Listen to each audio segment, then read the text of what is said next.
दोस्तों, legal and legal में एक बार फिर से आपका स्वागत है। हापुड़ पुलिस द्वारा वकीलों के विरुद्ध किए गए बर्बरतापूर्ण लाठीचार्ज के संबंध में आज पहली बार ये खबर आई है कि हापुड़ पुलिस के कुछ अधिकारियों और पुलिसकर्मियों, कुल मिलाकर 51 ज्ञात पुलिसकर्मियों और इतने ही लगभग अज्ञात पुलिसकर्मियों के विरुद्ध एफआईआर दर्ज हो गई है। यह एफआईआर दर्ज इतनी आसानी से नहीं हुई है। अधिवक्ता उसी दिन से एफआईआर दर्ज कराने के लिए थाने के चक्कर काट रहे थे। जैसे कि आप जानते हैं, इलाहाबाद उच्च न्यायालय ने सो मोटो फाइल किया था।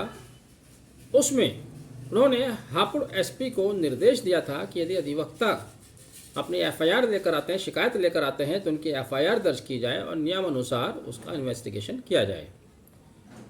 अब एफआईआर दर्ज हो गई है। अगला प्रश्न यह है, क्या जिन धाराओं में, संगीन धाराओं में मुकदमा दर्ज हुआ है उसमें सही तरह से जांच भी हो पाएगी या नहीं।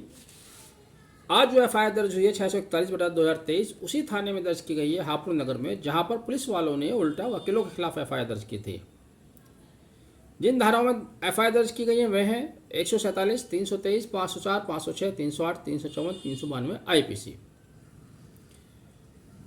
अब प्रश्न यह होता है कि जिन अधिकारियों के विरुद्ध, जिन पुलिसकर्मियों के विरुद्ध एफआईआर दर्ज हो गई है, क्या उनका उसी थाने में, उसी स्थान पर बने रहना उचित है या उनका स्थानांतरण अन्यत्र किसी थाने में किया जाना चाहिए।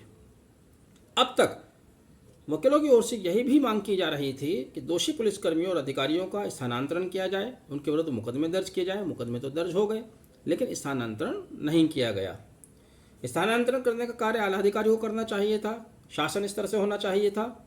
लेकिन अब चूंकि एफआईआर दर्ज हो गई है, अब तो उनका वहां पर बने रहना नैतिकता के आधार पर भी उचित प्रतीत नहीं होता है।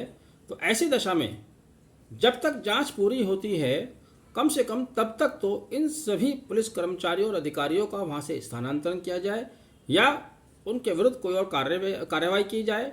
एफआईआर दर्ज होने का मतलब यह है कि प्रथम दृष्टया ये माना गया है कि उन्होंने अपराध कारित किया है। बाकी चीज़ें जांच के बाद आएंगी। तो जांच पूरी होने तक अब उनका स्थानांतरण तुरंत से तुरंत किया जाना चाहिए। और अगर नहीं किया जाता है तो ऐसे में ये कैसे मान लिया जाए कि उन्हीं पुलिस अधिकारियों के खिलाफ उन्हीं के थाने में, उसी के क्षेत्राधिकार में उचित तरीके से जाँच हो पाएगी या नहीं। जाँच हालांकि उस थाने से नहीं होने वाली, ये भी लगता है कि स्पष्ट है, सामान्य बात है। दूसरे थाने को जांच सौंपी जाएगी, बल्कि दूसरे थाना नहीं, दूसरे राज्य को जांच सौंपी जाए या कम से कम सीबीआई को जांच सौंपी जानी चाहिए। लेकिन उससे पहले इनको अपने पद पर बने रहने का कोई अधिकार नहीं है। इनका स्थानांतरण अवश्य किया जाना चाहिए। आपने वीडियो आखिर तक देखा, thank you, have a nice day. यहाँ पर जाते जाते मैं एक बात और जोड़ देना चाहता हूँ कि केवल 51 एफआईआर पर्याप्त नहीं है। 250-300 जितने भी पुलिसकर्मी थे, सबके विरुद्ध एक एक करके एफआईआर होनी चाहिए, नेम्ड होनी चाहिए और हर पीड़ित अधिवक्ता की एफआईआर नंबर अलग होना चाहिए। वहाँ मैंने एक खबर ये भी पढ़ी थी कि पुलिस अधिकारी ये कह रहे हैं कि कोई घटना एक ही है, इसलिए सभी एफआईआर को एक साथ क्लब कर रहे हैं। इनको एक साथ क्लब नहीं करना चाहिए। जो चोटिल हैं वो अलग अलग हैं, जिनको चोट लगी है उनको अलग अलग स्थान पर चोट लगी है। घटना से भी थोड़ा थोड़ा अलग है, वो तो वही बताएंगे जिनको चोट लगी है। इसलिए हर एफआईआर, प्रत्येक एफआईआर अलग ही दर्ज होनी चाहिए। बहरहाल एक बार फिर से आपका वीडियो आखिर तक देखने में बहुत बहुत धन्यवाद। वीडियो को आगे शेयर जरूर कीजिएगा।